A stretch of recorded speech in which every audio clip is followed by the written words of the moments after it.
Morning, bookworms. So today's vlog is brought to you again from my car out the front of Aldi, because we professional vloggers push on even in adversity.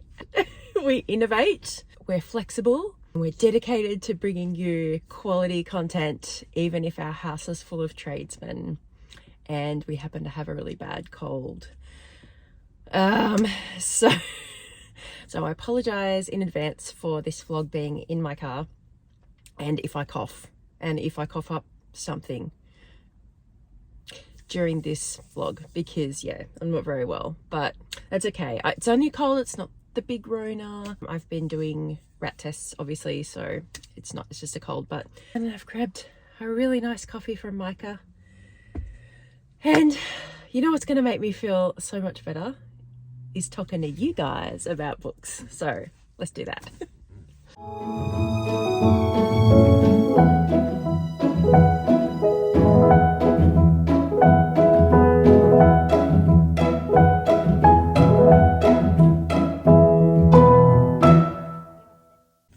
Okay, so the first book that I finished in October was There Was Still Love by Favel Parrett. Fellow Victorian Favel Parrett. She's an award-winning author, and I had been told about this one, and I'm so glad I read it. It was absolutely beautiful. Basically, the story follows two sisters from Czechoslovakia following World War II, and one of them escapes Czechoslovakia, moves to England, gets an education, and then marries and moves to Australia. And one of the sisters stays in Czechoslovakia and marries and has a modest life there. This is an exploration of two women post-war and the challenges that they face keeping their families together, really. And just day to day, and it's told through the lens of their grandchildren. So Malalika is the grandchild that lives with the sister who moved to Australia, and Ludek is the grandchild of the sister who stayed in Czechoslovakia. So it's kind of told through the eyes of the two children. So it's just a beautiful book. I really enjoyed this. It's gently told. It's really gently told and really sensitively told, but yeah, I really like this. It's well worth a read. It's only short, it's not super long, but I will definitely read more Favel Parrett after reading this. We gave it 5 out of 5. It was gorgeous. Okay, the second book that I finished in October was Futari Escape. It's a beautiful manga that I picked up in Japan, but it's in English. And I only could find in the bookstore that I went to in Shinjuku, I could only find book 2. So I just bought book 2 and I had no idea what it was about, but I read the blurb at the back and thought it sounded cute. And oh my gosh, I have since bought 1, 3 and 4 because this is the most gorgeous story. I love so much about this manga, but it's basically about two flatmates living in an apartment. Kohai is a manga creator. This is Kohai, and she lives with her senpai, which is her friend and her mentor, who lives in the apartment with her. And basically Kohai is a really hard worker. She's really dedicated to her manga and her art, and sometimes she forgets to stop and give herself a break. She's really dedicated to her art. So her flatmate and her senpai invents ways to distract her and make her take a break. It's just whimsical, cute things, like they go on road trips at night. One night they turn on all the air conditioners and get their jackets on and pretend it's winter and have hot pot on the floor. It's really lovely. It's just the lovely little things you get up to with your friends, and the way that you make fun out of nothing. It's really lovely. I also love the way in this book they break the fourth wall. So often the characters in the book will talk to you as the reader. So on this page it says, where are we? And Kohai says, a liminal space. This chapter is drawn exclusively for the volume. So it's just a page to make the book thicker. So there's parts in the book where they actually break the fourth wall and talk to you, which is really cute. And also in the English translation, the characters here have a little talk to you at the back of the book, which is the front if you're reading it in an English style, but it shows you a bit about how to read the manga in case you haven't picked one up before, so that you know to open the book backwards, and what order to read the frames, which is really cool. So it kind of doesn't assume that you've got a lot of experience with manga, and it walks you through what to do so that you can enjoy it better. And I loved this so much, and I'm so going to read 1, 3, and 4, and my kids are going to read this as well, because this is just joy. It's absolute joy, this manga. Highly recommend. The next book that I finished in October that I didn't bring in the car with me, I'll pop a picture of it here, is Pieces of Blue by Holly Goldberg Sloan. And I really had no expectations for this book, but I'm so glad I read it. It was really unexpectedly good. Like, I hadn't read anything by Holly Goldberg Sloan before. Basically, it's about Lindsay and her 3 children. There's Olivia, Carlos, and Lena, and they moved to Hawaii after buying a motel. And we find out as the book goes along that they have the money to buy this hotel, and they have uprooted their lives because Lindsay's husband, Paul, and the children's father has gone missing under mysterious circumstances and is presumed dead. And he has not lived a very honest life.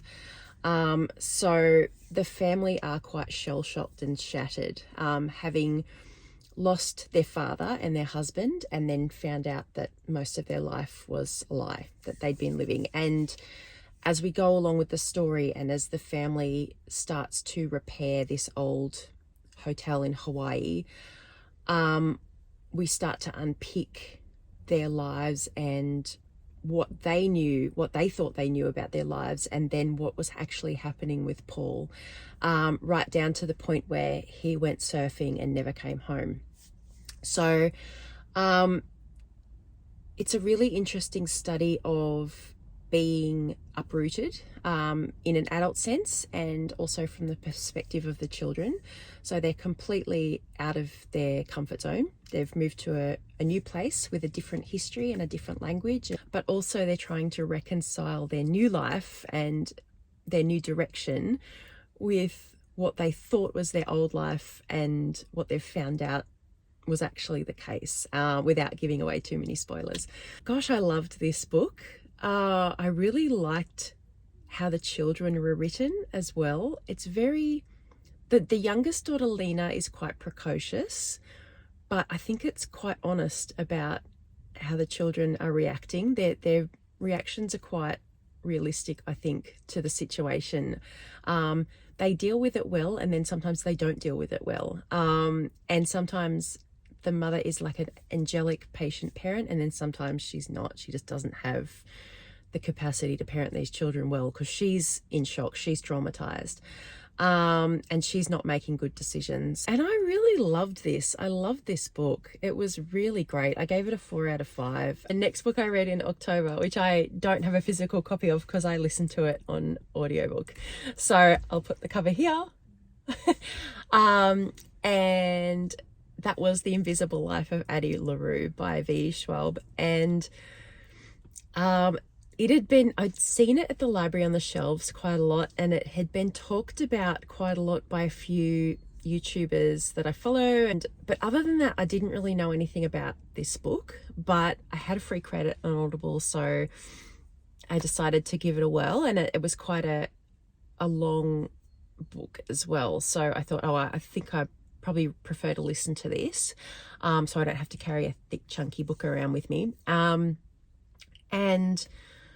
yeah, this was a really interesting book. It's very philosophical. It's about Adeline, who is being forced into a life that she hasn't chosen just by circumstance. Her family is forcing her to marry a local boy.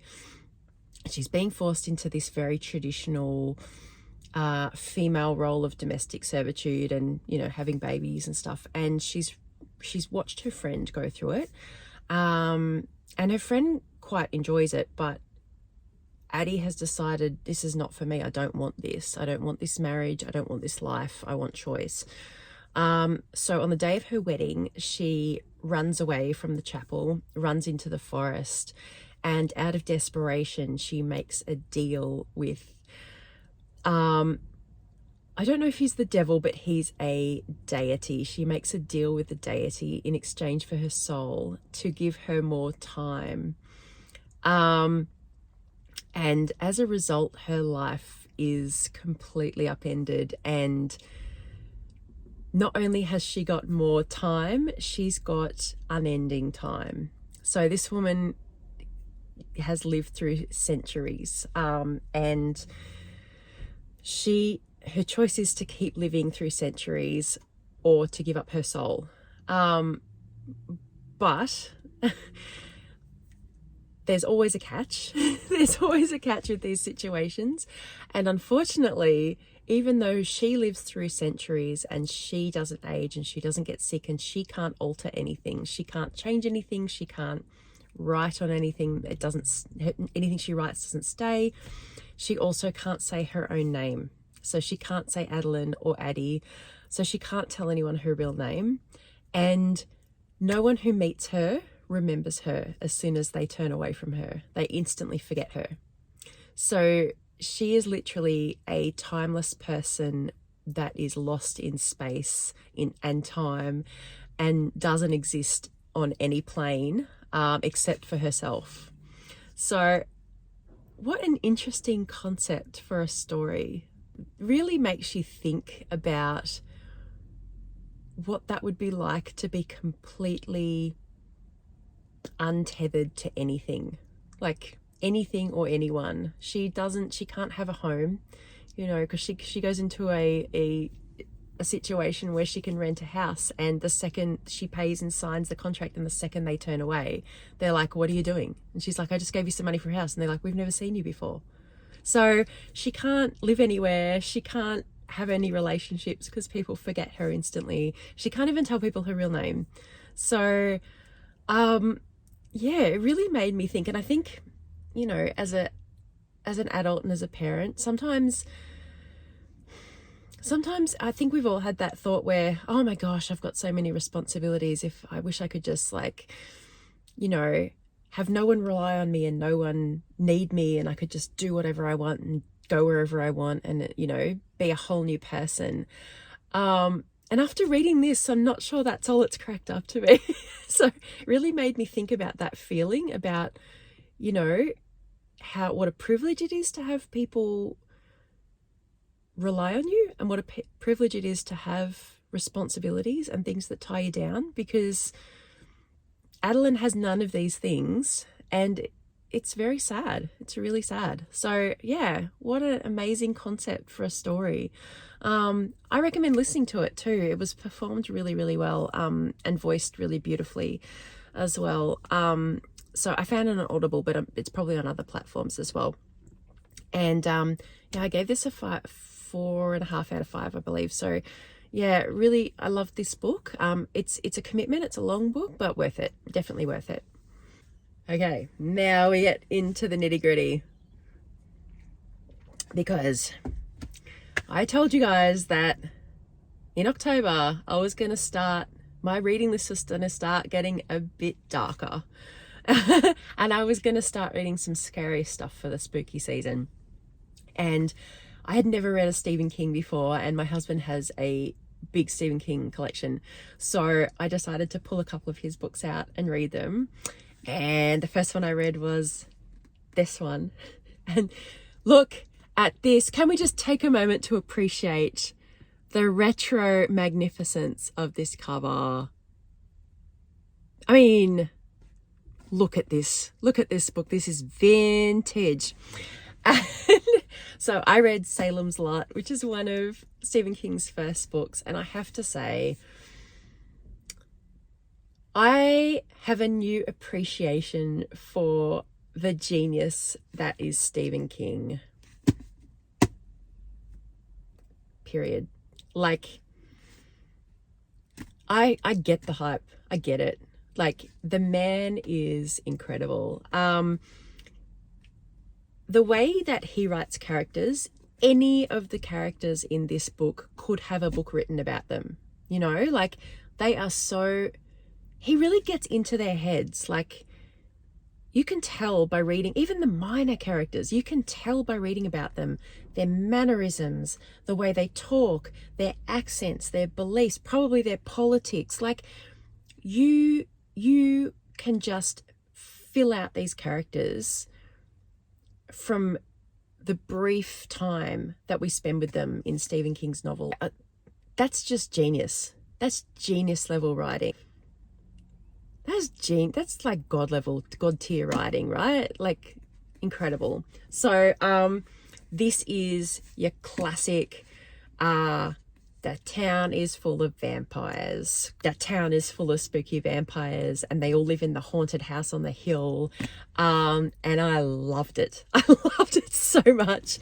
The main characters are trying to convince the town that these people are vampires, because the quicker they can convince people, the less time the vampires have to convert everyone around them into vampires, and they'll be outnumbered. So, oh my gosh, what a joy. What a great book. Like, it was your classic, like, 80s horror film with fangs and blood, and oh, I loved every minute. Highly recommend Salem's Lot. You know, Stranger Things, 80s horror vibe with blood and guts and, you know, teeth and biting and that's great. Oh my gosh, I loved it. Perfect book for Halloween. Okay, the next book that I read in October was How We Fall Apart by Katie Zhao, and oh man, I had heard some really good things about this book. I had heard it compared to Crazy Rich Asians by Kevin Kwan. I'd heard it compared to One of Us Was Lying. I've heard it compared to Gossip Girl.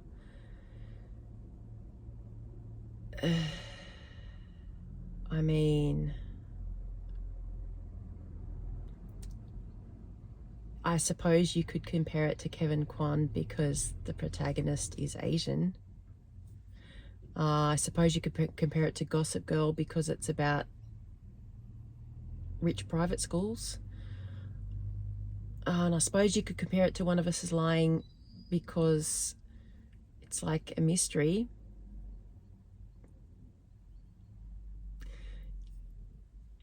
No, look, it's about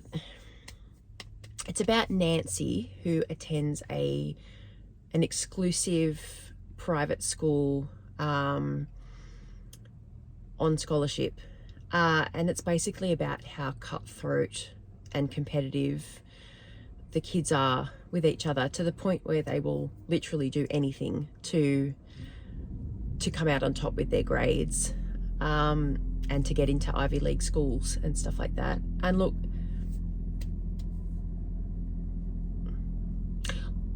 if you want to read an amazing book about what it's like to be an outsider in a privileged, rich private school, if you want to read what it's like to be an Asian outsider in a privileged white, largely white, rich school, and have some actual issues and character development, I reckon I would recommend reading Lorinda by Alice Pung. This is better in my opinion. This is a real experience, I believe, or a more accurate experience about that fish out of water feeling, and the sense of being an outsider and of tokenism. And this is just written so much better. So I only gave Katie Zhao's book 2 out of 5. I loved this. I gave it 5 out of 5. So if that's an indication, it's just my opinion, you know, take it with a grain of salt, read both. Form your own opinion. The next book I read in October was another one of my husband's ones. And I read The Graveyard Book by Neil Gaiman. I know so many people who absolutely rave about this. So I had really high expectations for this. I think this is a junior fiction or a middle grade book. And I think it was great for that. But I think I had my expectations set too high. Like, this is outside my usual genre of reading, if I have a genre. This is sort of outside what I would normally pick to read. So, yeah, I'm going to say that as a disclaimer. I liked this. I didn't love it. I think I'm going to have some Neil Gaiman fan ninjas come in and probably try and take me out after saying that. But, and I love Neil Gaiman's writing. Don't get me wrong. I do. Like, but I just felt this wandered a little bit. Like, I know it's supposed to be fantasy and it's not real and it's kind of an adventure, but I just felt like there was a bit of a disconnect between the characters in the graveyard and then the characters and the setting in the center of the mountain. It was like I felt like, okay, so this best explains it. I felt like it was 2 side-by-side stories. The thing that happens in the mountain, without, you know, giving away too many spoilers, and the things that happen in the graveyard and in real life. I felt like that was 2 stories for some reason. I found it a bit like disunited to read is probably the best way to put it. I would have liked more exploration of Bod in the real world and Bod with his own kind, with actual living humans, as opposed to the people who he's grown up with, the spirits in the graveyard. It's about Bod, whose family is brutally murdered, actually, one night, and he is a baby and he crawls out of the house and crawls into the graveyard nearby his house. And the grave spirits, his mother comes as a spirit to the spirits in the graveyard and says, "Save my baby, look after my baby." And so they decide to adopt Bod. And so he's a live boy being raised by the spirits in a graveyard and living in the crypt in a graveyard, which is like amazing setting for a story. Absolutely amazing. Like, and we don't know why. We always have this reminder throughout the book of his family's death and why that happened as well. I don't want to spoil the book for anyone who hasn't read it, but there's the setting of the graveyard, there's the setting of real life, and then there's the setting of this inside the mountain cavern.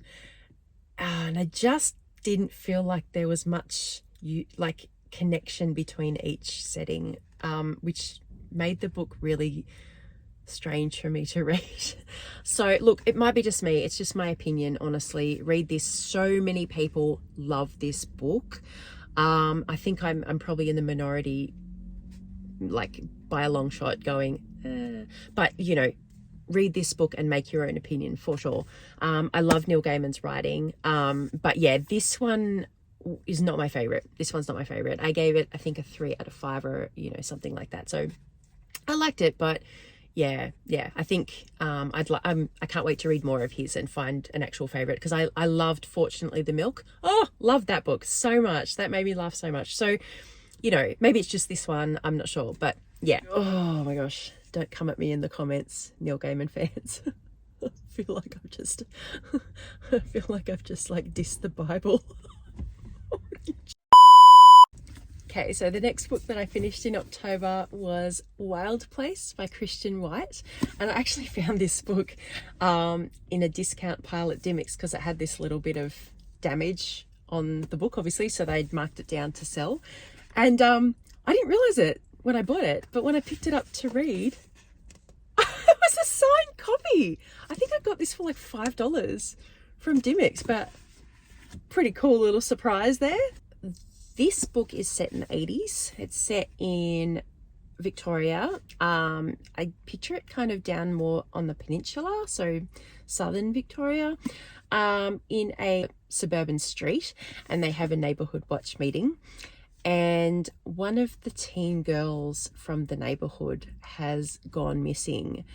So there's a neighborhood watch meeting to discuss looking for her and trying to find her for the family.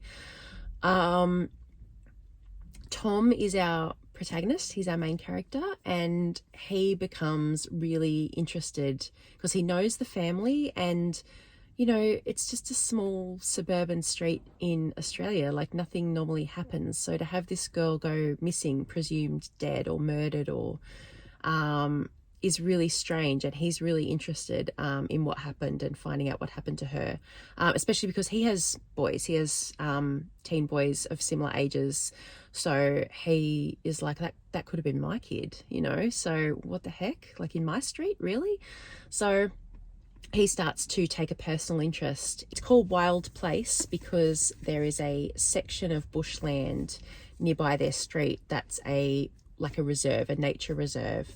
And the first place he decides to start looking for clues and for her body is this section of bushland that her home and quite a few of the homes in the street back onto, because he thinks that might be significant to her disappearance. It really taps into that feeling, like, I felt nostalgia for the 80s reading it. Like, you know, there's things about it, like one of the boys has a hamburger flip phone, and you know, and it makes you go, oh yeah, I remember that. So, like, you know, if you're a child of the 80s or early 90s, this book will make you go back there instantly. And you know, her Walkman, the girl went missing and they find her Walkman, her cassette Walkman.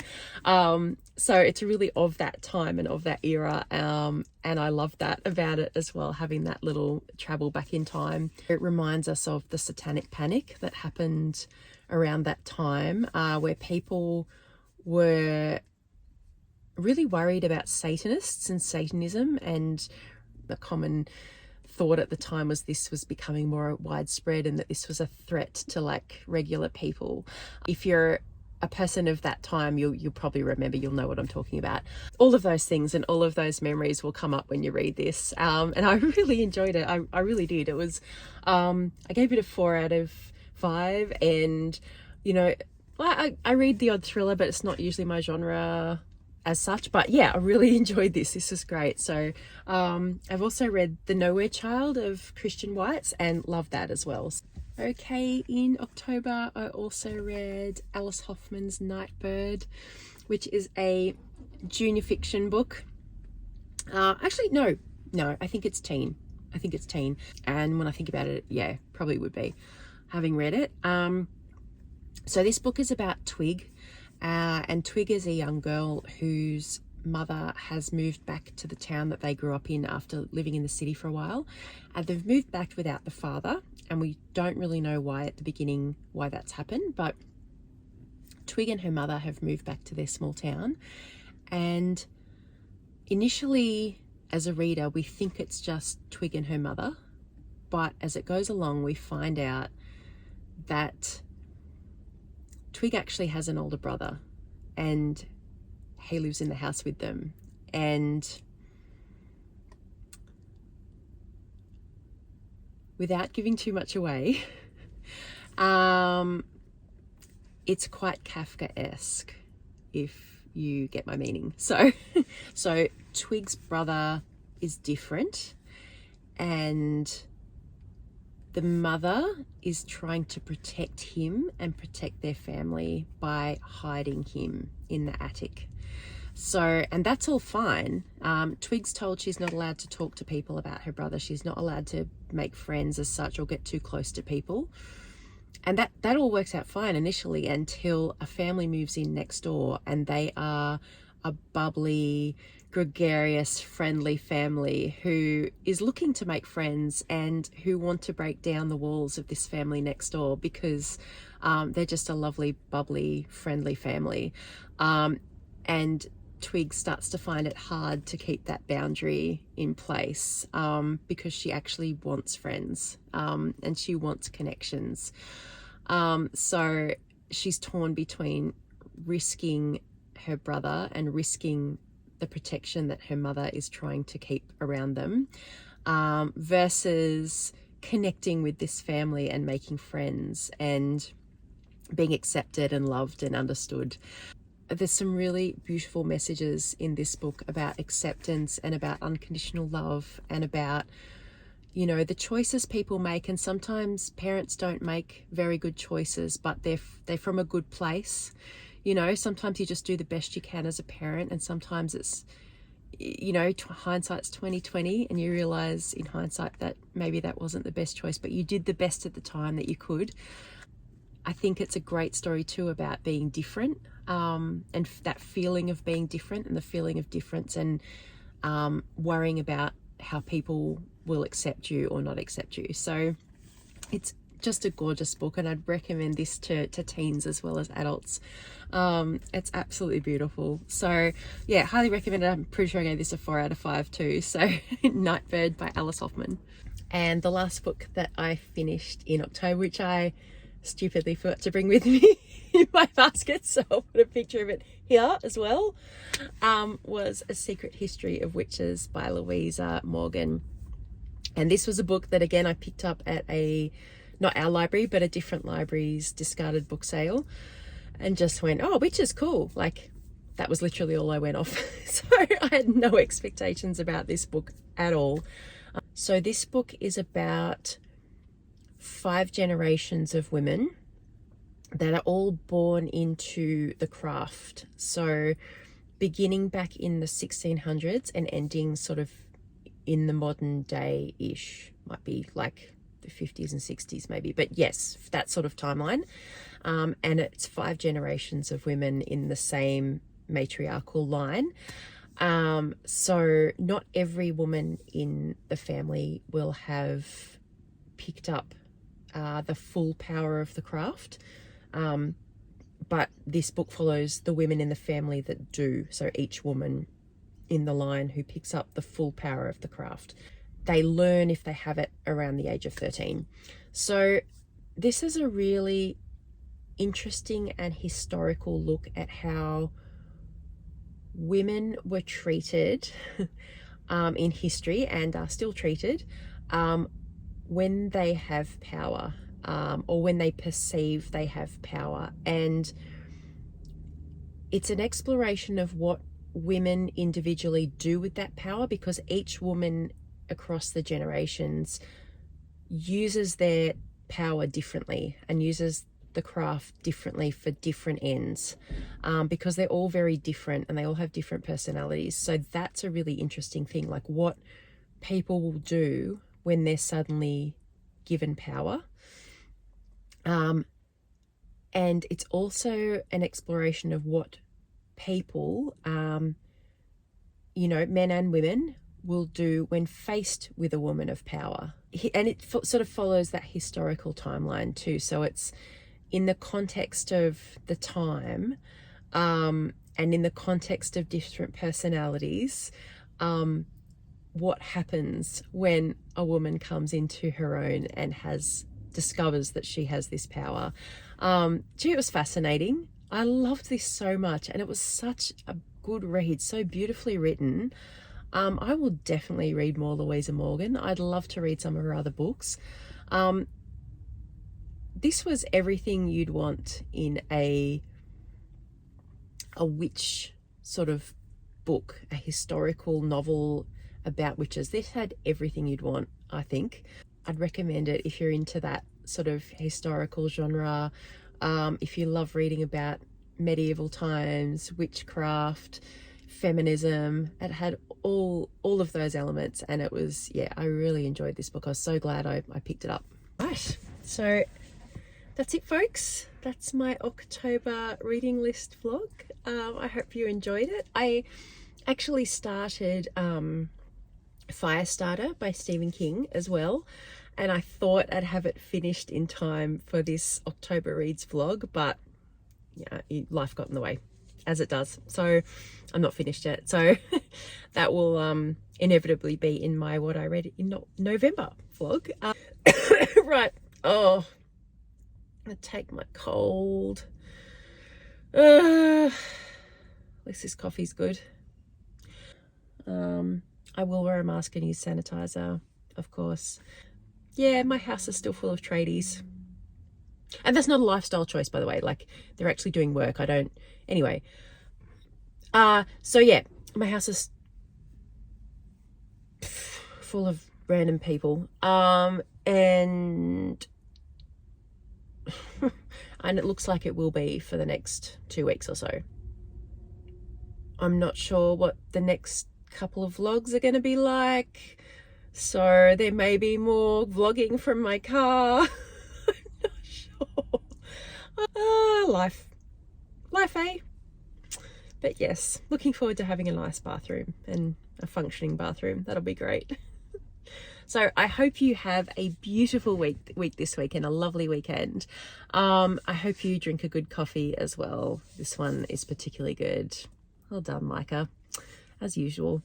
And I hope you do something nice for yourself this weekend. Tell me what you're reading. Like, what are you reading right now? Comment down below. And don't forget to like and subscribe too, because that really helps me and I'd love that.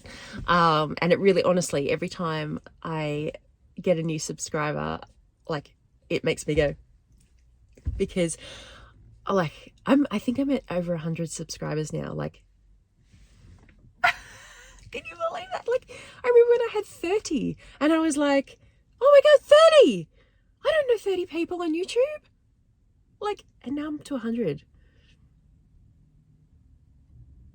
Speechless. I'm beyond. I'm so happy. So yes, please like and subscribe, and we can like talk more books and do more book adventures and get more good coffee. I'd love that.